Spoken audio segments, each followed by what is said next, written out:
A'udzu billahi minasyaitonir rajim. Bismillahirrahmanirrahim. Assalamualaikum warahmatullahi wabarakatuh. Alhamdulillahi rabbil alamin, wassalatu wassalamu ala asyrafil anbiya'i wal mursalin wa ala alihi wa sahbihi wa man iktada bihadi ila yaumiddin.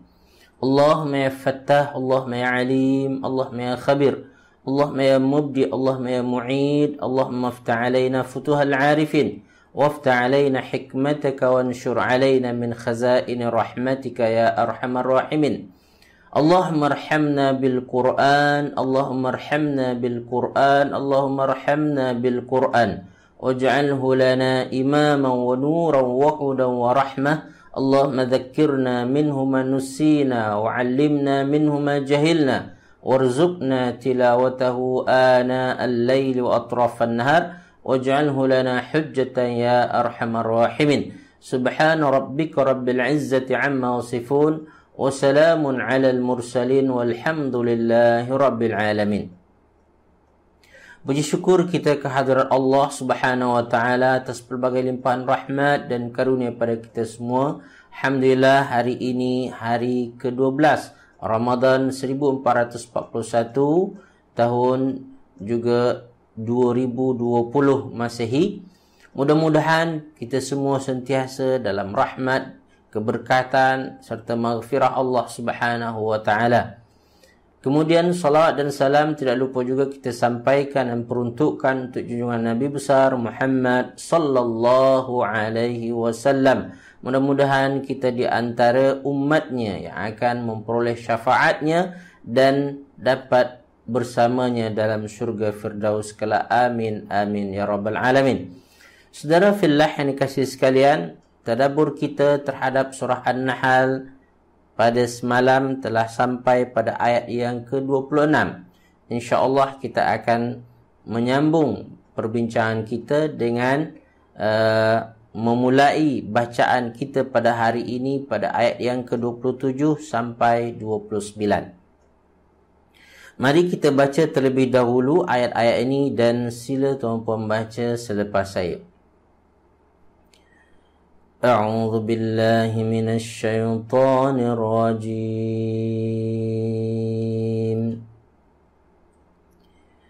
بسم الله الرحمن الرحيم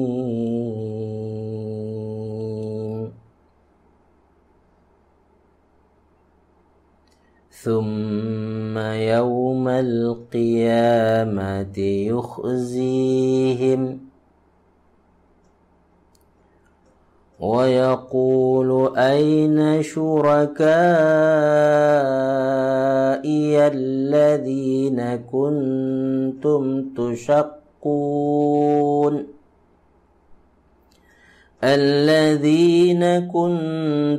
تشاقون فيهم قال الذين أوتوا العلم إن الخزي اليوم والسوء على الكافرين الذين تتوفاهم الملائكة ظالمي أنفسهم فألقوا السلم ما كنا نعمل من سوء بلى إن الله عليم بما كنتم تعملون فادخلوا أبواب جهنم خالدين فيها فلبئس مثوى المتكبرين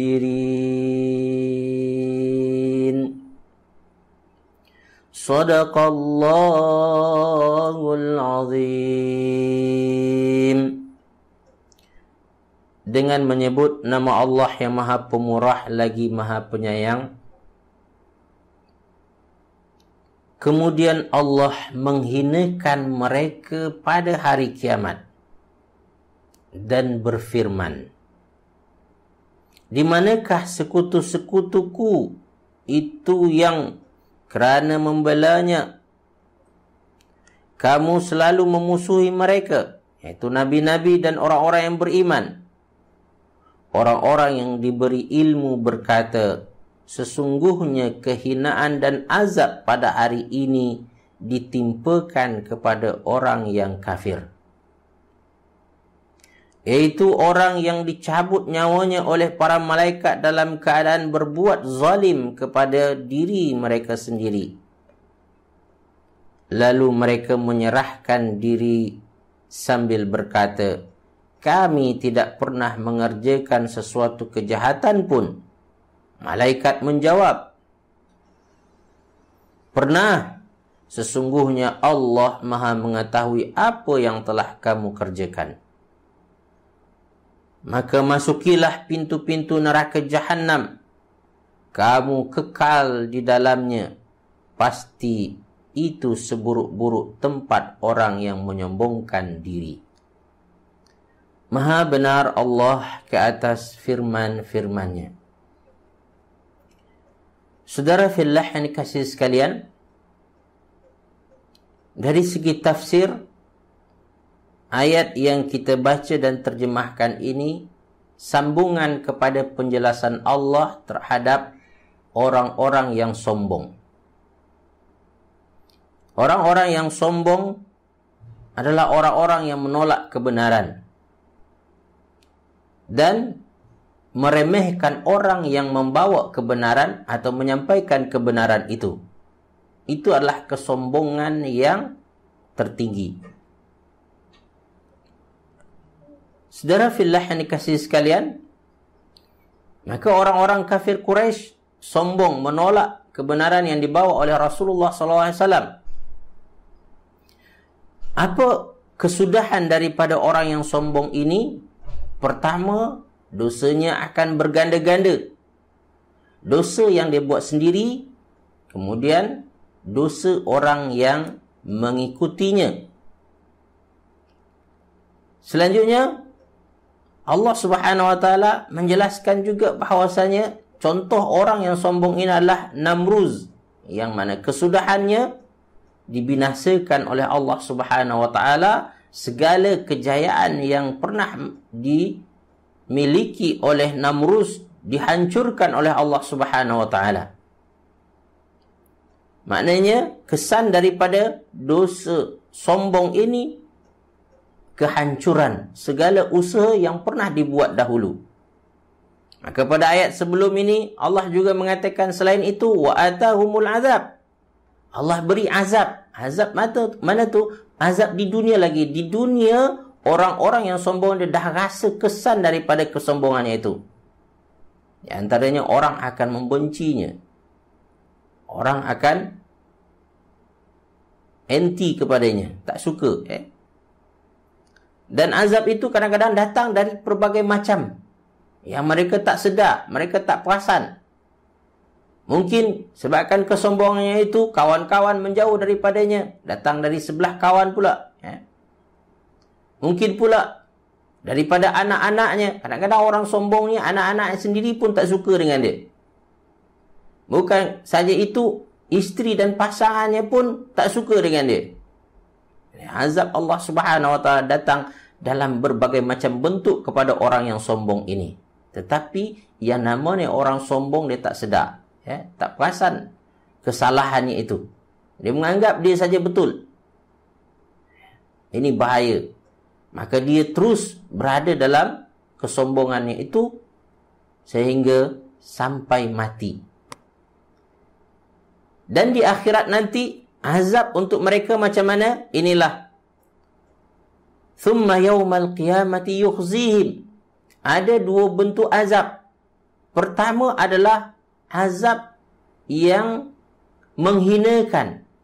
Biasanya azab menghinakan ini azab yang bersifat mental, menjadikan orang itu rasa hina, rasa terkilan, Sebagaimana Rasulullah SAW pernah bersabda, di antara yang akan berlaku pada orang yang sombong adalah mereka dibangkitkan, ukuran tubuh badan mereka kecil. Ya. Berbeza dengan orang beriman nanti ketika dibangkitkan oleh Allah Subhanahu wa taala, tubuh badan mereka besar seperti mana besarnya tubuh badan Nabi Adam ketika Allah Subhanahu wa taala ciptakan. Ya. Berapa tinggi Nabi Adam? Dikatakan adalah 60 hasta, tinggi, besar. Jadi orang beriman besar nanti, tinggi nanti. Maka orang yang sombong di muka bumi ini nanti diciptakan ataupun dalam keadaan kecil. Katakan dewa itu, maka dia dipijak-pijak ya, oleh orang. Ini selain bentuk rupa yang kecil tersebut, Allah hinakan dengan apa lagi? Dengan kenyataan-kenyataan. Di antaranya Allah Subhanahu wa taala berkata kepada mereka, "Aina syuraka'i alladziina kuntum tusyaquna fihim?" Mana sekutu-sekutu yang dahulu kamu minta perlindungan kepada mereka, yang kamu membesarkan dan mengagungkan mereka, yang kamu syirikkan aku dengannya? Mana dia? Datangkanlah. Soalan itu sebenarnya adalah soalan perlian atau soalan sindiran. Maksudnya adalah, kamu tak ada yang boleh menolong kamu sekarang. Kuasa yang hari ini ada di tangan aku saja. Tak ada siapa yang memiliki kuasa. Limanil mulkul yaum, kata Allah dalam ayat yang lain. Lillahil wahidil qahar. Maka semua orang pada waktu itu mengakui bahawasanya kuasa hanya di tangan Allah Subhanahu wa taala. Jadi tak ada siapa yang boleh berkuasa. Sekutu-sekutu yang dijadikan kawan-kawan, penolong, pembantu bagi mereka di dunia dahulu sudah tidak berfungsi lagi, sudah tidak berguna lagi. Maka saudara fillah yang dikasihi sekalian, orang-orang yang sombong ketika itu merasa hina betul, merasa rendah betul. Inilah hukuman yang bersifat mental, psikologi. Jadi ada hukuman yang bersifat psikologi, menjadikan mereka rasa hina betul. Dan selain itu ditambah pula dengan kenyataan daripada orang-orang yang beriman dan diberi ilmu oleh Allah Subhanahu wa taala. Jadi orang-orang yang sombong ini dicela oleh Allah Subhanahu wa taala dan dicela oleh orang beriman pula. Orang-orang yang diberi ilmu oleh Allah. Qala alladzina utul ilm. Ini maksud dia adalah celaan daripada manusia pula. Orang yang diberi ilmu oleh Allah Subhanahu wa taala. Maknanya orang itu orang yang baik-baik. Orang yang kedudukannya di akhirat nanti bagus. Apa kata mereka ini pula? Innal khizyal yawma was-su'a 'alal kafirin. Kehinaan dan keburukan pasti akan dirasakan oleh orang-orang kafir. Dalam arti kata, tuan-puan dan puan-puan, apabila orang itu sudah berada dalam situasi yang hina dengan kata-kata Allah itu, orang-orang sekeliling pun kata juga, memang teruk, engkau ni pasti akan kena belasah nanti, engkau ini akan hina nanti ini. Jadi seolah-olah tuan-puan dan kasih sekalian, semua sepakat untuk menghinakannya. Biasanya orang sombong ini buat seperti itu juga kepada orang waktu di dunia. Pepatah Arab kata, tuan-puan, kama tadinu tudan. Sebagaimana engkau buat orang, nanti akan dibalas dengan balasan yang sama. Dalam satu kaedah dikatakan adalah al-jaza'u min jinsil amal.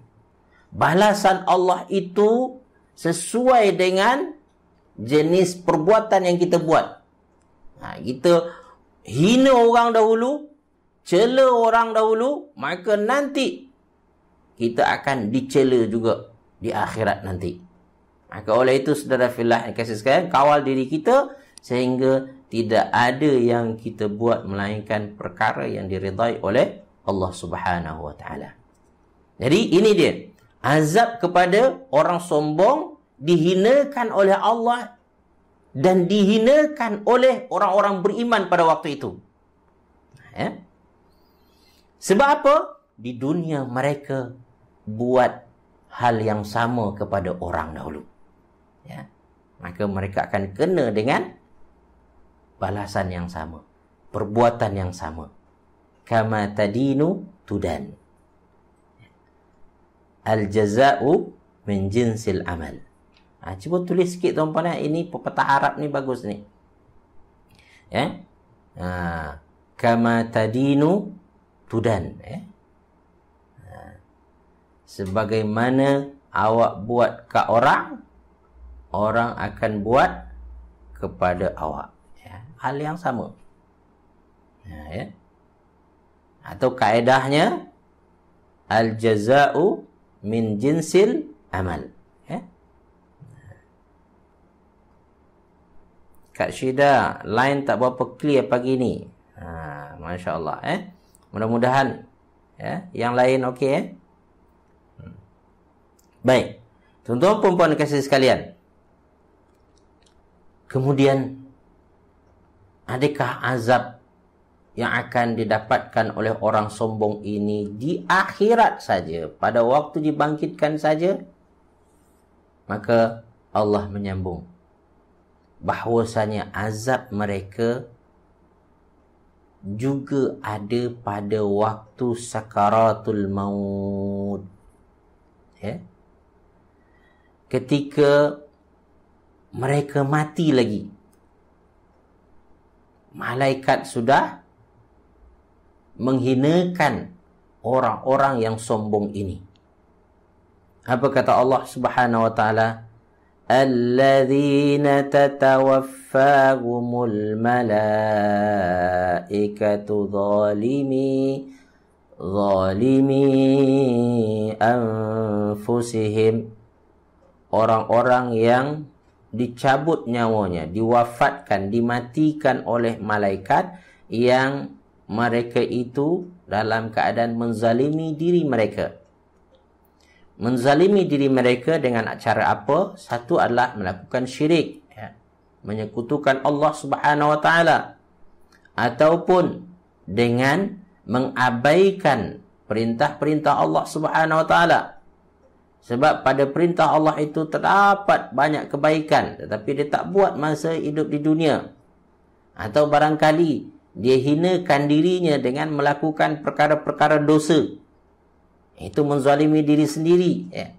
Dan kebanyakan manusia menzalimi diri mereka sendiri. Padahal setiap apa yang diperintahkan oleh Allah Subhanahu wa taala mengandungi kebaikan yang besar pada diri manusia itu. Dan sebagaimana larangan-larangan Allah Subhanahu wa taala mengandungi mudarat yang akan menyusahkan diri manusia itu sendiri. Maka apabila mereka mengabaikan perintah Allah, melanggar larangan Allah Subhanahu wa taala, maknanya mereka menzalimi diri mereka sendiri. Dan orang-orang yang mati dalam keadaan menzalimi diri sendiri ini, nanti waktu mati, mau tak mau menyerahkan diri juga kepada Allah, kepada malaikat, ya kan? Tak akan boleh lari daripada malaikat. Satu hari pasti dia akan mati. Malaikat akan datang kepadanya, mencabut nyawanya. Siapa dia? Namruz dahulu mati. Fir'aun yang pernah mendakwa dirinya sebagai pemimpin paling besar, paling berkuasa pada waktu itu, mati. Siapa lagi? Semua mati. Mau tak mau, mati nanti. Tak kekal. Yang kekal hanya Allah Subhanahu wa taala. Maka pada waktu kematian itu, Allah akan tunjukkan juga kepada orang yang sombong kesan daripada kesombongan tersebut. Kesan daripada kekafirannya. kesan daripada keingkarannya dan keengganannya untuk melaksanakan perintah-perintah Allah Subhanahu wa taala. Maka apa kata orang yang sombong lagi kafir serta zalim terhadap dirinya ini, fa'alqaw salama ma kunna na'malu min su'. Pandai lagi tuan-puan dan kasih sekalian berbohong dan berdusta, bahawa mereka mengatakan kami tak pernah buat jahat, kami tak pernah buat buruk. Menunjukkan tuan-puan, orang sombong ini tak perasan dirinya salah. Ya? Ini penyakit orang sombong. Dia tak sedar dirinya salah. Dia sedar dirinya itu betul belaka. Nah, ini orang sombong ni. Jadi, mereka ini berada dalam ghururun nafs. Tertipu oleh diri mereka sendiri. Ini dia. Penyakit sombong, tuan-puan. Wa'iyadhu billah min zalik, tuan-puan. Maka, satu kebaikan bagi diri kita manusia ni, tuan-puan, apabila kita lakukan kesalahan, kita sedar. Oh, perasan. Aku silap lah. Lalu kita cuba untuk adjust diri kita, kita perbaiki diri kita. Maka itu adalah baik untuk diri kita. Tanda Allah sayang tu, Allah nampakkan kesalahan pada kita. Tanda Allah sayang lagi, tuan-puan, apabila ada kawan, keluarga, orang-orang yang dekat dengan kita, menasihati kita, menunjukkan kesalahan kita, kesilapan kita. Mertua kita sebenarnya orang yang sudi mengingatkan kita kepada kesalahan kita. Mereka sayang kita sebenarnya. Maka dia ingatkan. Tapi apabila kita menolak peringatan, apabila menolak nasihat, inilah tuan-puan kasih sekalian, kita sombong. Bahayanya tuan-puan, sekali kita buat, mungkin ada lagi orang yang nak nasihat lagi. Kali kedua kan, buat salah kali kedua, diingatkan lagi. Kali ketiga, diingatkan lagi. Kali keempat, lantak engkau lah. Bahasa orang kita. Engkau buatlah suka hati engkau. Tak ada lagi orang nak menegur dah. Sebab apabila dinasihati, dia melawan pula tu. Maka orang-orang ini terus berada dalam ghururun nafs tadi tu. Terpedaya oleh dirinya sendiri.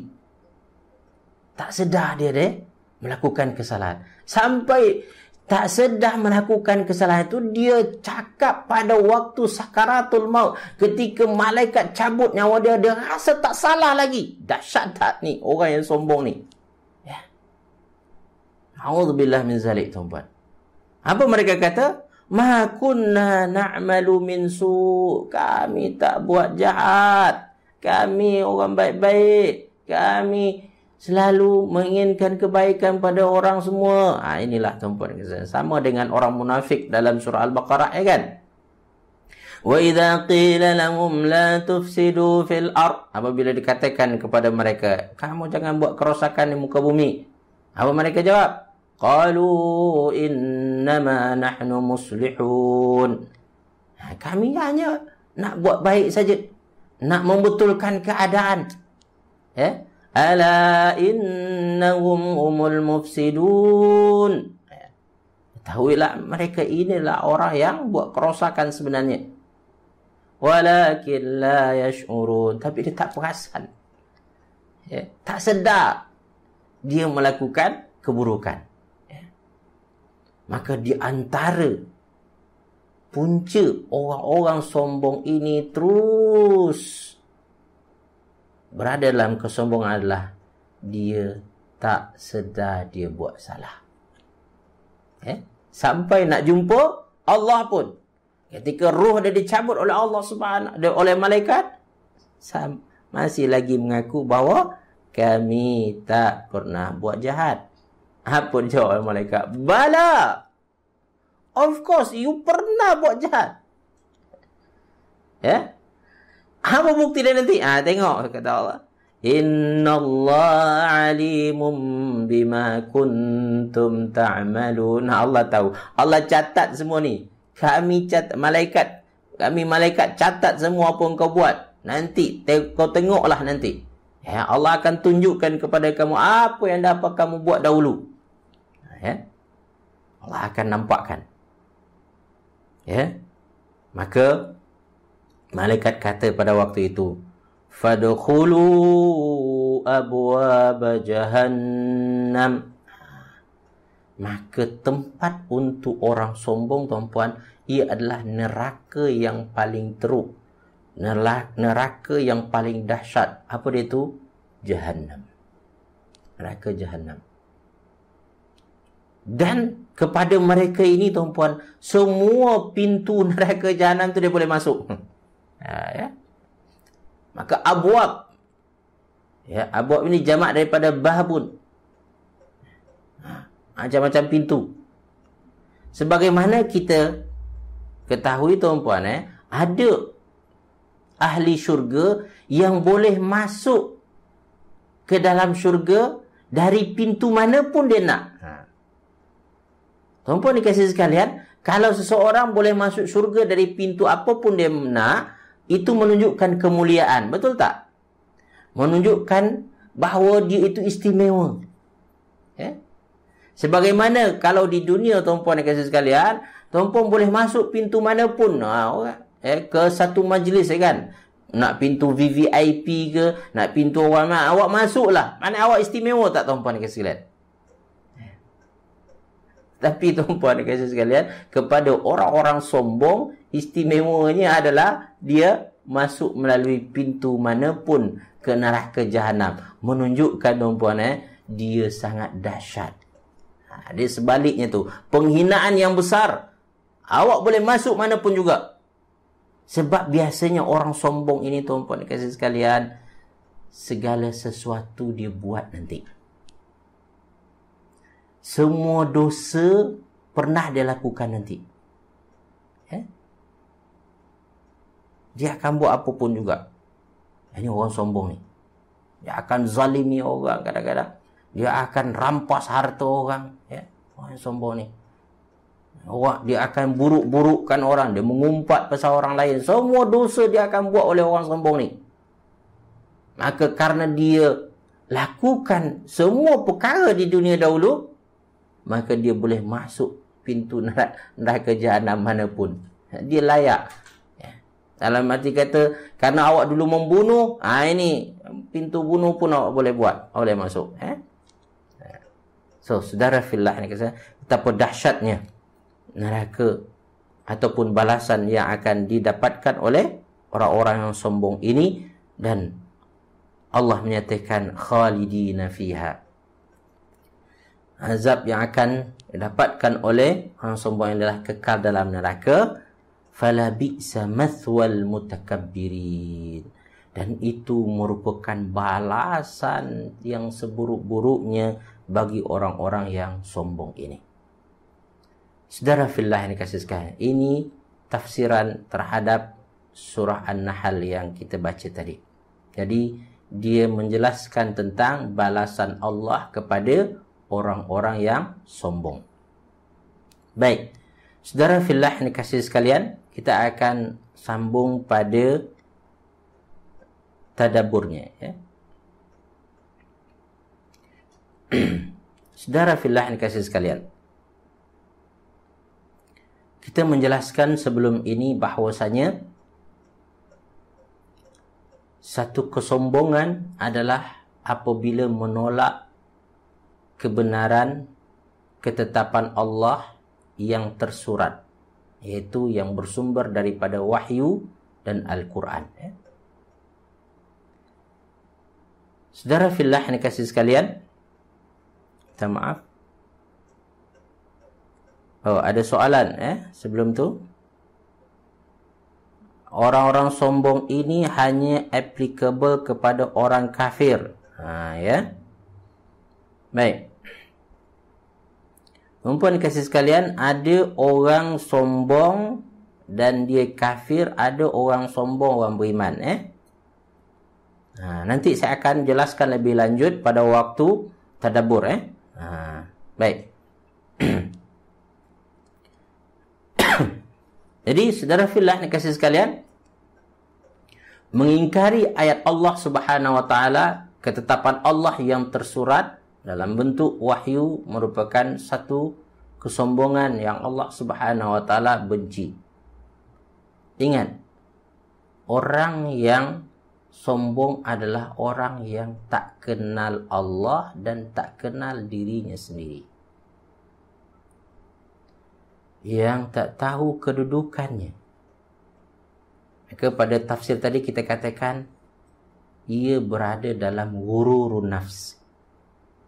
Ya, berada dalam penipuan terhadap dirinya sendiri, terpedaya oleh dirinya sendiri.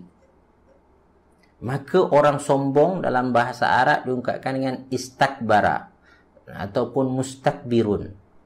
Ya, ia berasal dari perkataan kabir, besar. Ya. Istakbara ini bermaknalah merasa besar. Ya. Ya. Memandang besar, padahal dia tak besar pun. Nah, ini orang yang sombong, ya. Nah, jadi Allah itu akbar, Allah itu kabir, memang betul-betul besar, ya. Nah, maka dia layak untuk membesarkan dirinya, mengagungkan dirinya, memang pun. Maka ditunjukkan kepada kita kebesarannya. Dia buat langit dan bumi, diciptakan manusia, ya kan? Dijadikan binatang ternak, dibuat gunung ganang, sungai, jalan-jalan. Ya, ditunjukkan kepada kita kebesarannya. Memang layak pun dia untuk membesarkan diri. Tapi manusia dia buat apa? Ya, tak ada apa dia buat, ya kan? Ya, buat hal adalah, So, jadi manusia yang sombong ini, dia merasa besar. Dia tak besar pun. Nah, itu maka diungkapkan dengan mustakbirun. Merasa besar. Jadi dia berada dalam ghururun nafs. Ya, penipuan terhadap dirinya sendiri. Dan orang ini sebenarnya bermula, ya, ingat tuan-puan, sombong merupakan level yang dah tinggi dah, ya. Maka dia biasanya sama dengan kekafiran. Maka soalan tadi adalah, ya, adakah sombong applicable kepada kekafiran? Sombong yang menolak kebenaran Al-Quran, ayat-ayat Allah, ya, ini applicable kepada orang kafir.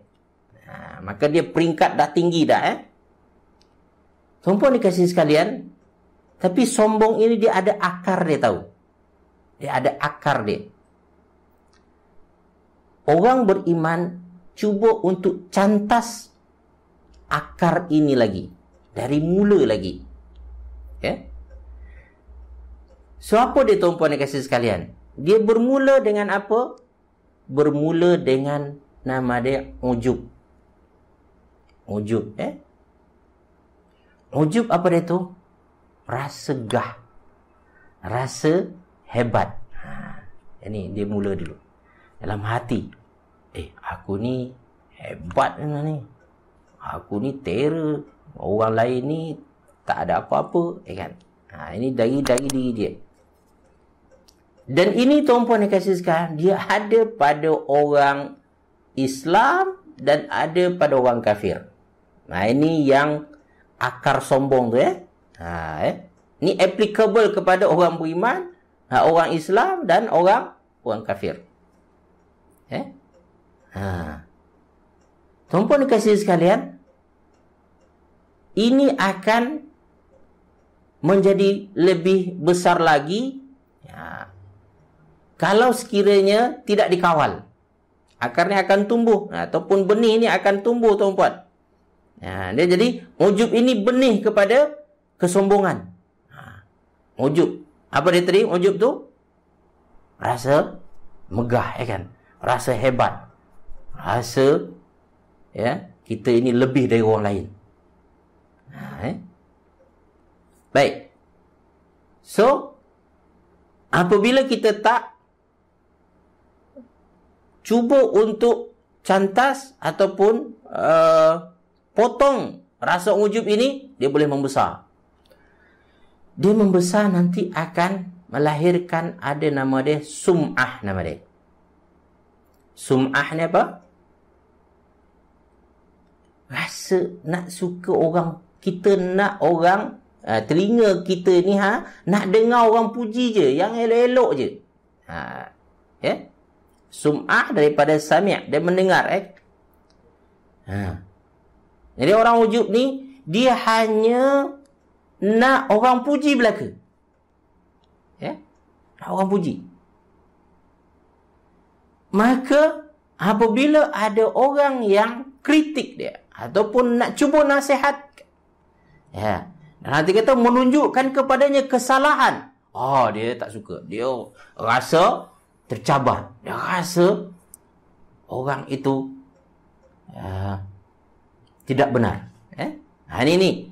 Jadi dia akan melahirkan apa dah? Sum'ah. Dan peringkat ini juga, tuan-puan dan kasih sekalian, wujud pada semua orang. Orang, saya maksudkan adalah ada orang kafir, ada orang Islam, kan? Ada orang hanya suka orang puji je cuma. Cubalah kata sesuatu yang tak memuji. Dia mendongkol dalam hati dia. Mungkin saja tuan-puan dan sekalian, dia tak nak kawan lagi dah dengan kita lepas tu. Jadi dia hanya nak mendengar yang melambungkan dia. Saya tak faham melambung, membesarkan dia, menampakkan kemegahan diri je. Ini sum'ah.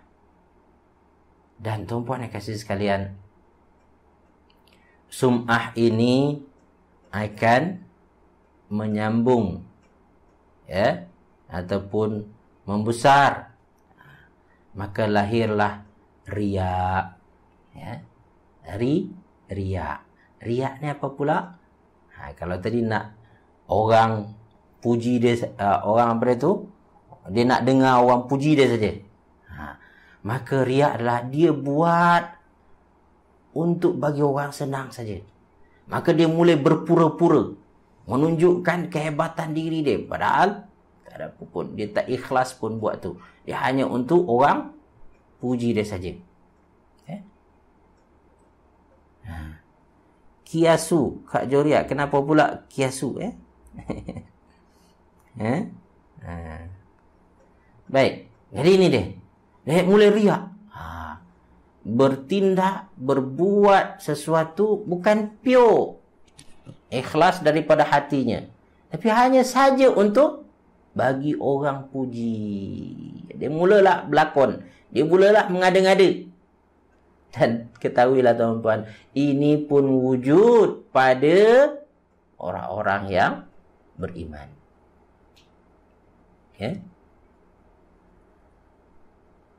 Dan tuan-puan dikasih sekalian, naik riak ini, kalau tak dijaga juga, kalau tak cuba untuk dipangkas, dipotong, tidak dididik, ditarbiah dengan betul, maka naiklah kepada kibir, nama dia. Nama dia kibir. Dia sombong juga, tapi rasa sombong disebabkan dia merasa lebih tadi, tuan-puan, merasa besar, kan? Cuma dia tak sampailah menolak Al-Quran, kan? Dia menolak benda-benda yang bersifat harian lah, kan? Orang nasihat dia ni, orang nasihat itu, dia tak boleh terima. Kibir. Itu kibir. Dan selanjutnya, tuan-puan, ini jadi takabbur. Takabbur, angkuh, sombong dan angkuh. Orang kita, kan? Sombong, angkuh, kan? Sombong, angkuh ni macam mana? Dia belagak, kan? Maka mulalah pada waktu itu dia menolak kebenaran yang lain. Bukan hanya setakat itu saja, kebenaran yang lebih hebat lagi, berkaitan dengan fakta-fakta daripada Al-Quran mungkin, kan? Dan tuan-puan dikasih sekalian, ini takabbur. Takabbur, ya kan? Takabbur ni merasa bersalah dan sombong angkuh pula tu. Ya? Dan biasanya akan diiringi dengan menghina orang. Menghina orang. Menolak kebenaran itu dan menghina orang tersebut. Ya? Dan tuan-puan dikasih sekalian, sampai peringkat ini biasanya orang boleh terjerumus kepada kekafiran. Sebab dia bukan hanya menolak perkara yang bersifat harian, tetapi juga dia menolak yang berasal daripada Allah dan Rasulnya. Ini dah kafir dah. So, saudara fillah yang dikasih sekalian, cantas akar-akar kesombongan itu. Ya. Kemuncak daripada kesombongan lagi tuan-puan biasanya namanya takdzib. Innal ladzina kafaru wa kadzdzabu. Dia mendustakan segala kebenaran-kebenaran itu, tak ada langsung tu, tak boleh terima langsung. Ini kadzdzabu. Dan mereka kadzdzabu ini bukan hanya setakat itu, dia akan melakukan tindakan-tindakan yang boleh menyakiti orang yang membawa kebenaran itu. Biasanya di dalam Al-Quran apabila disebutkan kadzdzabu tuan-puan, maknanya azab dah nak sampai dah tu. Allah akan datangkan azab dalam tak berapa lama selepas itu. Ya? Jadi, saudara fillah yang dikasihi sekalian, takbur ataupun kibir dan semua bentuk ini ghururun nafs. Orang yang tertipu oleh dirinya sendiri. Dan ia perlu diperbaiki. Dan tuan-puan dikasihi sekalian, di antara tanda utama orang yang takbur ataupun sombong ini tuan-puan adalah dia tak nak belajar. Ya. Biasanya dia susah untuk masuk kelas. Mendengar tazkirah. Telinga ni berdesing tuan-puan kalau ada orang ceramah. Sebab apa? Dari awal dia dah negatif dah tu. Alah ustaz, apa dia tahu, kan? Dia tak tahu apa-apa. Dia hanya bagi peluang diri dia saja. Kalau boleh dia nak tampil selalu, dia nak tunjuk hebat selalu. Tak pernah nak menerima kebenaran. Tak pernah mau menerima daripada orang lain. Ini qulubul munkirah kita sebutkan pada ayat yang lepas. Hati dia menolak selalu, mengingkari, tak boleh terima. Maka dia tak mau belajar. Maka saya salut dengan tuan-tuan perempuan yang mahu bersusah payah mengikuti kuliah kita ini. Ia satu tanda sebenarnya dalam hati tuan-puan dikasih sekalian, kibir ataupun sombong ini tak ada. Tanda baik. Petanda baik tuan-puan dikasih siapa yang menghambakan dirinya ataupun tuan-puan meluangkan masanya untuk menuntut ilmu, menunjukkan dia orang yang tidak sombong. Cuma bahayanya nanti tuan-puan ada ujuk. Kita-kita yang datang majlis ilmu dengan ni semua tuan-puan, biasa ada ujub, ada sum'ah, ada riya. Ni penyakit-penyakit hati kita tu yang biasa kena pada kita. Oleh itu saya terangkan tadi tuan-puan, kalau boleh cantas dari awal-awal. So apa yang perlu kita buat? Di antara ulama yang pandai berbincang tentang hati ini dan penyakit-penyakit hati ini tuan-puan adalah iaitu Imam Al-Ghazali. Imam Al-Ghazali dalam kitabnya yang sangat masyhur iaitu Ihya Ulumuddin memberikan beberapa solusi terhadap bagaimana nak menyelesaikan sombong ini. Dalam ilmu tazkiyatun nafs, proses penyucian diri ini adalah perkara penting. Maka dalam proses penyucian diri tuan-puan ada dua prinsip nama dia. Satu adalah takhalli. Yang kedua nama dia tahalli. Cuba buat tuan-puan Cuba sebut. Cuba tulis. Ada dua dalam proses penyucian diri tuan-puan. Satu nama dia takhalli dengan kha. Takhalli. Yang kedua adalah tahalli dengan ha. Ni dalam tazkiyatun nafs. Apakah itu? Takhalli tuan-puan iaitu membuang penyakit-penyakit lu. Membersihkan. Membersihkan akhlak-akhlak madhmumah yang ada dalam diri kita. Itu langkah pertama. Nak menjadi orang yang mulia di sisi Allah, kena ada satu proses namanya takhalli. Takhalli, keluarkan. Campakkan. Ada dalam diri kita rasa ujub tadi. Ujub ini tuan-puan disebabkan apa yang Allah bagi kat kita. Kadang-kadang Allah bagi kepada kita harta. Maka dengan harta itu menjadi punca kepada kita rasa, aku kan kaya, aku kan ada.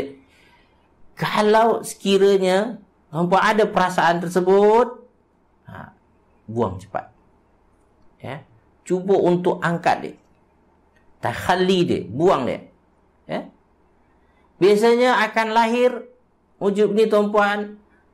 Seperti apa lagi? Kalau tadi harta, mungkin disebabkan ilmu. Menyebabkan kita rasa megah, kita rasa lebih kan. Bahaya ustaz-ustaz.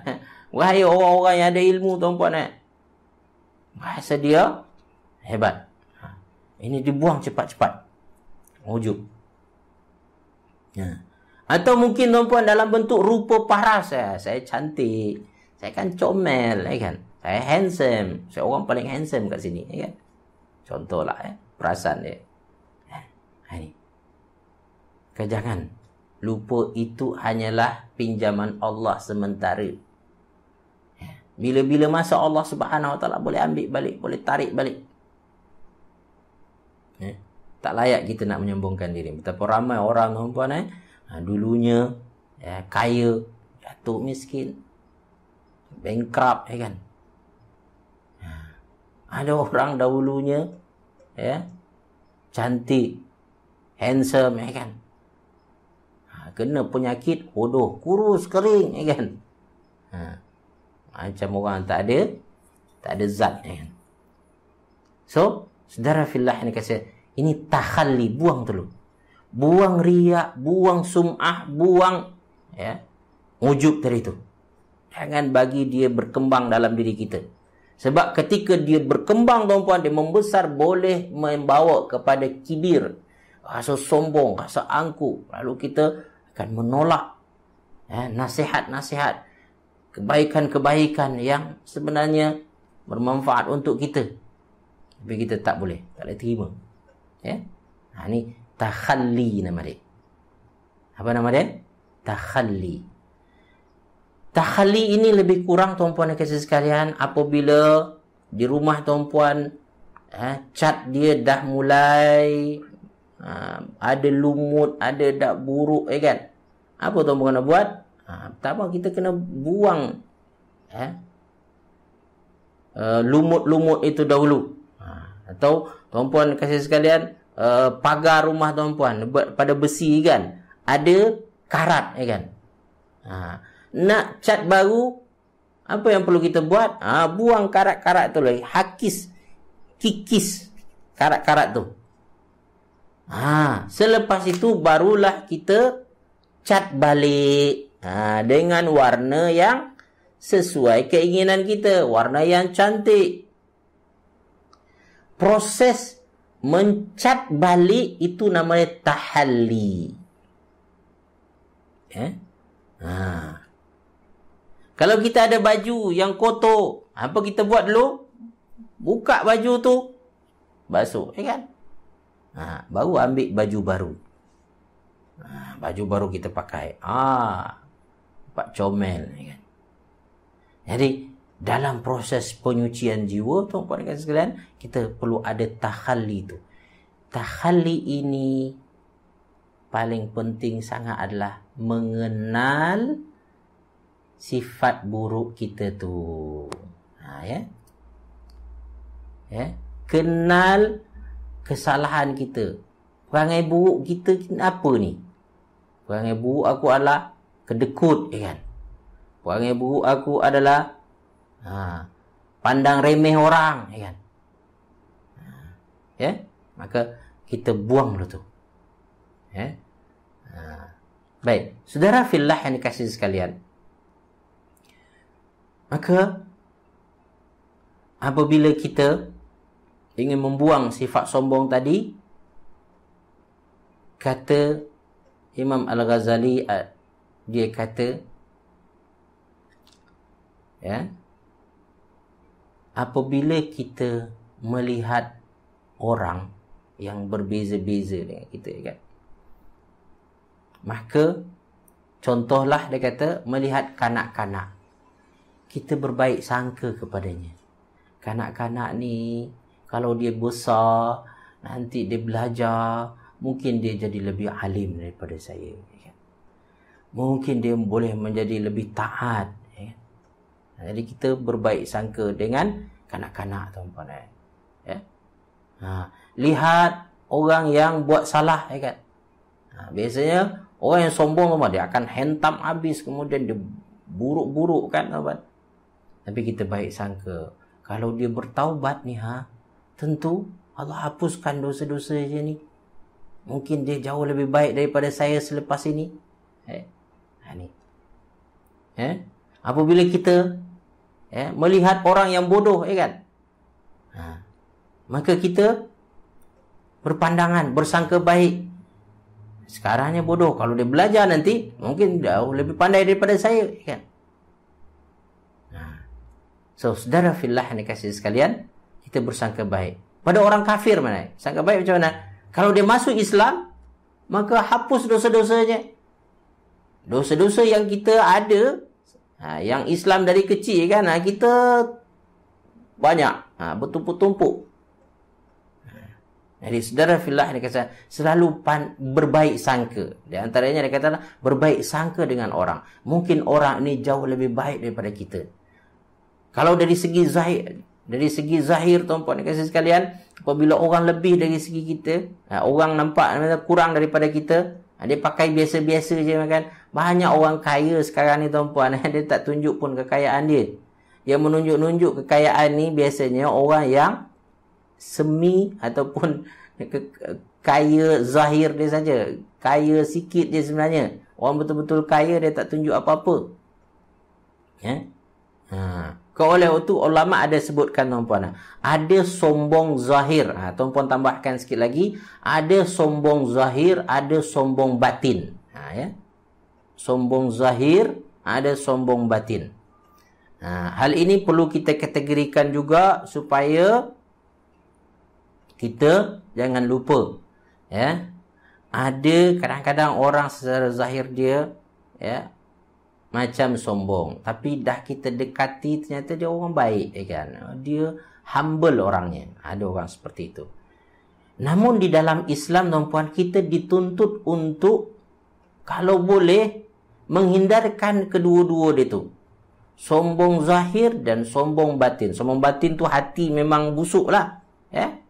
Zahir kadang-kadang zahir dia nampak ini sikit, kan. Belagak sikit, kan. Tetapi ketika kita dah dekat dengan dia, baik orang dia sebenarnya, kan. Dalam Islam, tuan-puan, kita diajar untuk menghindarkan kedua-dua jenis sombong tu. Sombong zahir dan sombong batin. Maka Allah dalam surah Al-Luqman, wala tusa'ir khaddaka linnas wala tamshi fil ardi maraha. Jangan kamu palingkan muka kamu daripada manusia. Sebab orang tu mungkin nampak biasa-biasa je, kan. Ataupun selekeh, kan. Bahasa kita dia selekeh je. Lalu kita tak nak kawan dengan selekeh je. Dalam Islam itu dilarang. Kita pandang orang seperti itu. Wala tamshi fil ardi maraha. Jangan kamu berjalan di muka bumi dalam keadaan sombong. Ada orang sombong dari bentuk jalan dia pun ada. Itu sombong zahir lah tu. Dalam Islam, cut. Jangan sampai. So, apa yang perlu dilakukan oleh orang Islam? Ini dia. Wa ibadur rahmanil ladzina yamshuna 'alal ardi hauna. Ini yang betul-betul orang Islam, orang yang beriman, yang dianggap oleh Allah sebagai ibadur rahman, hamba-hamba Allah yang maha pemurah. Apa dia tu? Alladzina yamshuna 'alal ardi hauna, yang kalau dia berjalan di muka bumi, dia berjalan dengan humble. Hauna, tak tunjuk sangat kelebihan-kelebihan tersebut. Wa idza khatabahumul jahiluna qalu salama. Sampai dari segi bercakap pun dijaga. Kalau bercakap, ada orang yang nak provoke, kan, dia kawal diri dia. Tak layan sangat.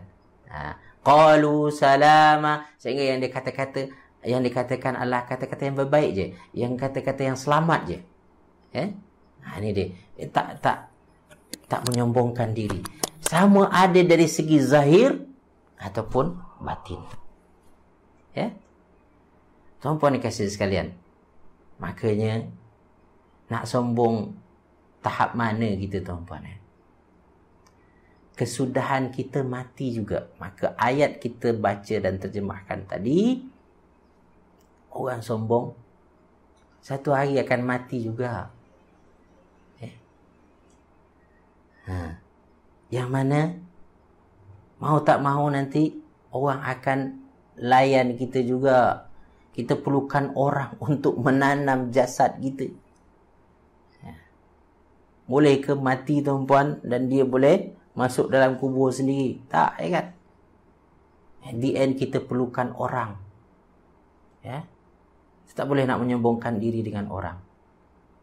Maka orang-orang yang faham ketentuan Allah, ketetapan Allah, di antaranya satu hari aku akan mati, kan? Ingat segala sesuatu ada ajalnya. Dia takkan berani untuk sombong, tuan-puan. Kaya, kan? Memang masa ni kaya. Satu hari kekayaan ini akan ada tempoh masa dia. Mungkin akan diambil oleh Allah Subhanahu Wa Taala. Tak berani. Maka orang yang faham ketentuan Allah yang kita bincangkan di awal surah An-Nahl, dia tak akan berani. Satu hari aku akan mati nanti. Semuanya akan aku tinggalkan nanti. Tak ada benda yang boleh aku bawa. Jadi, saudara fillah yang dikasihi sekalian, mari kita bersihkan diri kita. Ingat, tuan-puan, surah An-Nahl di antara isi yang perlu kita ambil daripadanya adalah penyucian jiwa. Penyucian jiwa. Kalau dalam ayat ini dia cerita tentang sombong yang tahap orang kafir, kan? Sebenarnya kita orang Islam pun ada kesombongan juga, tapi mungkin tahap dia tak sampailah tahap kafir itu. Namun kita perlu cantas dia. Sebab Rasulullah SAW pernah bersabda, la yadkhulul jannah, tak akan masuk syurga man kana fi qalbihi mithqala khardalin min kibir, yang dalam hatinya ada sebesar zarah kesombongan, tak boleh masuk syurga, terhalang daripada masuk syurga. Macam mana kita nak lepas akhirat kita kalau sekiranya kita ada sombong ini? Oleh itu buang. Takhalli dulu, takhalli, buang dia tu. Dan satu lagi tadi apa? Tahalli. Tahalli, kalau kita berjaya membuang kibir, tuan-puan, kita akan tahalli. Tahalli dengan apa? Lawan pada kibir adalah iaitu tawadhu'. Tawadhu' ini dari segi bahasa sebenarnya humble lah. Tapi sebenarnya ada, kalau tuan-puan dalami lagi, tawadhu', dia ada makna sendiri. Ya Allah, tuan-puan kasihan dah pukul 9.30 lebih dah. Saya tak perasan, ternyata kita dah terlebih masa. Habis ya, okey, saya tengok dulu tuan-puan. Ya, surah Luqman ayat 16, wala tamshi fil ardi maraha. Betul. Iaitu Kak Yasmin, payah sebenarnya nak buang penyakit hati ni. Sometimes kita tak sedar pun. Ya. Maka di antara kunci pertama tuan-puan, sedar kita ada penyakit hati ni. Ingat, orang sombong tadi sebab dia tak sedar. Tak perasan. Maka amalan yang selalu dibuat oleh orang-orang saleh dahulu adalah dia mengkhususkan masa untuk muhasabah diri, nama dia. Ya, muhasabah diri, dia hisap diri dia.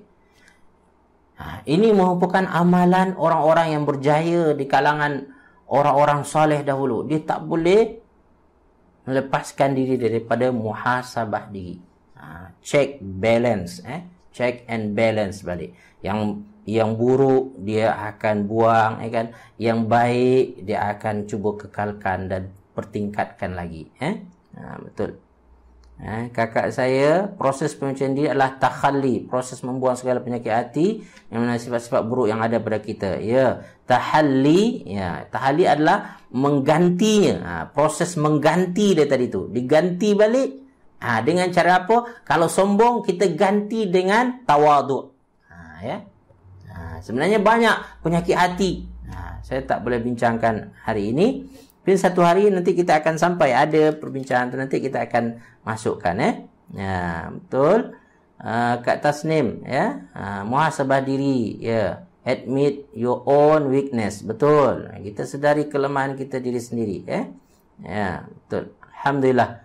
Terima kasih kepada tuan-tuan, puan-puan yang kasih sekalian. Ya, jangan lupa satu lagi tuan-puan dan puan, bahwasanya dalam proses penyucian dia adalah berdoa, minta kepada Allah Subhanahu Wa Taala, minta kepada Allah, engkau tunjukkanlah penyakit-penyakit hati aku ya Allah, bagi aku sedar. Minta kepada Allah. Yang tak elok yang kita ada tuan-puan, Allah tunjukkan dan mudahkan bagi aku untuk memperbaikinya, untuk meninggalkannya. Minta kepada Allah. Sebab gantung pada diri kita sendiri akan menyebabkan kita tu gurur tadi tu tertipu. Kita tak perasan, tak nampak. Ya, rasa syok, kita rasa puas hati sendiri. Tuan-tuan perempuan kasih sekalian, terima kasih Ustaz ceramah yang bernas. Alhamdulillah, ya. Baik tuan-puan kasih sekalian, saya rasa setakat tu mungkin di antara tuan-puan ada komitmen yang lain. Saya mohon maaf terlebih masa pada hari ini. Yang baik dan benar daripada Allah Subhanahu Wa Taala, salah silap daripada diri saya sendiri, kepada Allah saya mohon ampunannya, pada kita semua saya mohon kemaafannya. Tutup dengan tasbih kafarah dan surat al-asri. Subhanakallahumma bihamdik, asyhadu an la ilaha anta, astaghfiruka wa atubu ilaih. A'udzubillahi minasyaitonir rajim. Bismillahirrahmanirrahim. Wal 'ashr innal insana lafi khusr illa alladhina amanu wa 'amilus solihati wa tawassaw bil haqq wa tawassaw bis sabr. Assalamualaikum warahmatullahi wabarakatuh.